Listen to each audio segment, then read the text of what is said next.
Jicama is a vegetable that a lot of people look at it in the store and they go, what is that ugly thing?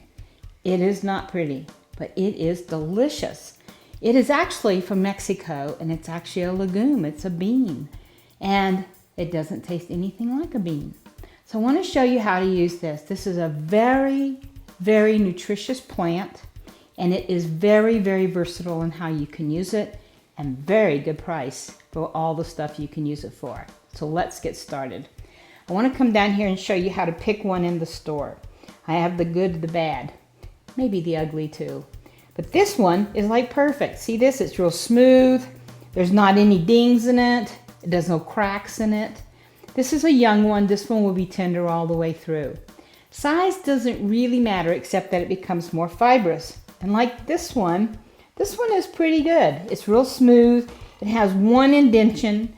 The indentions kind of show that it's kind of older, that it's been in the ground longer. And when you turn it over though, it's still very nice and smooth. Compare that to this one. This one has a couple of the big creases in it, and it's full of mud there. You have to be sure and wash those. But you know, it's still pretty good. It's got one ding here. That's probably when they were harvesting it. But it's overall, it's nice. They are not pretty. And so it's kind of an interesting, you don't want to, you don't put that out on the table and say, let's eat. But here I want to show you how to peel it. There's a couple of ways to peel it, and it depends on how small or large it is. I want to show you. One of the ways when you're picking it, you can also take your fingernail and just see how thin the skin is. And I don't know if you can see that, but right underneath the skin, the brown stuff is the jicama. And you can take a spoon and just, take off the skin, or if you'd rather, you can peel it with a knife. The thing is that most of the taste is underneath the skin, of course. It always seems to be the way. Don't want to make it too easy for us to get at them. But you can also peel it and take off more of that than I was doing with the spoon. Now, the middle of this one might be pretty fibrous because it's older. Let me put it like this so you can see what I'm doing. But it's really juicy inside. And I want to show you how thin this can be. And this is really wet. That's a good sign. If it gets dry, if the skin gets dry, the meat gets dry, it's not going to taste very good, and you'll probably want to use it cooked. But you can eat this raw, and I want to show you some of the ways, because that's the easiest way to eat it, is when it's raw. So let's go ahead and finish peeling this one, because this is the one I think is the best of the bunch. We're going to peel some of it down, and then I'm going to show you all the ways you can use it raw. Oops, see this? That's a spot. You want to take that out. And take it all the way down till you get to where it's not there anymore. This is so juicy, and once you start peeling it, the liquid starts coming out of it. This one is going to taste really good. So let's cut down. I'm going to show you a couple of ways to eat this raw. Now when you're eating it raw, it kind of has the texture of water chestnuts that are in a lot of Asian cooking.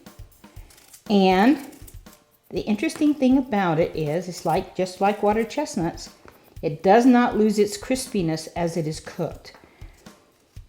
So you can throw them in as water chestnuts, like the same thing in Asian cooking, especially stir fry. Stir fry is so good with jicama. So now let's pretend like we're going to put this in a salad, because you can just put it in a salad, mix it up with other things. It is great with fruit or vegetable salads. So I would just take that and then slice it thinly. And that's kind of big for a salad, so I would go ahead and dice it up a little bit. And that way you can use that in the salad.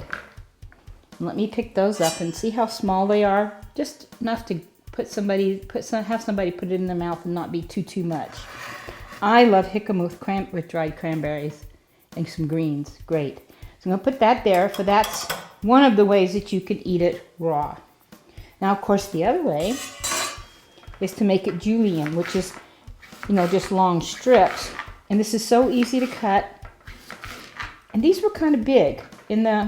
Some stores will be smaller. Just depends on the store and what their order comes in probably. So now I have it into little pieces. And you could actually put these on a sheet, a cookie sheet, and cook them like French fries and dry them out. But we're going to pretend like we're going to eat that in a salad. So there's that. This is also a very good way to cut it for the stir fry. It's julienne, it's called. They're just long strips of it.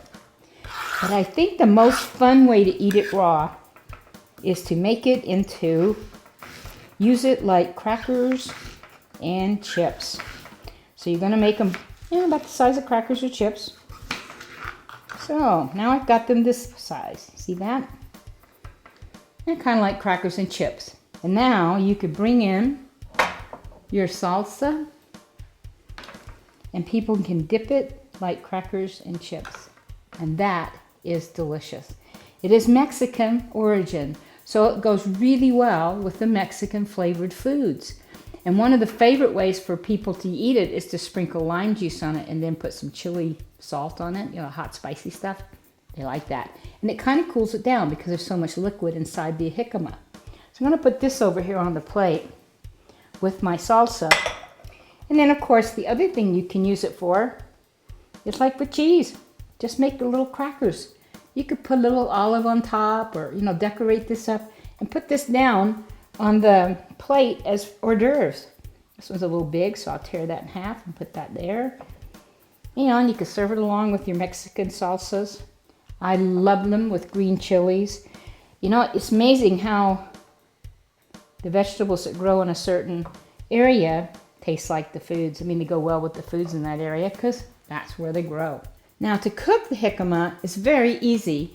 All the ways that you sliced it or chugged it up to eat raw in a salad or as a snack, you can put it into stir fry. Now this is just a little bit of butter and a little bit of oil. Doesn't matter which size you put in. If you're going to use it for stir fry, you need to be sure that you put these in near the beginning. And it is just delicious, and you add all kinds of things to it. Jicama is a very interesting vegetable. It's not very expensive at all, especially in the late summer and early fall. I would love for you to try it. Go to my website for a lot more information.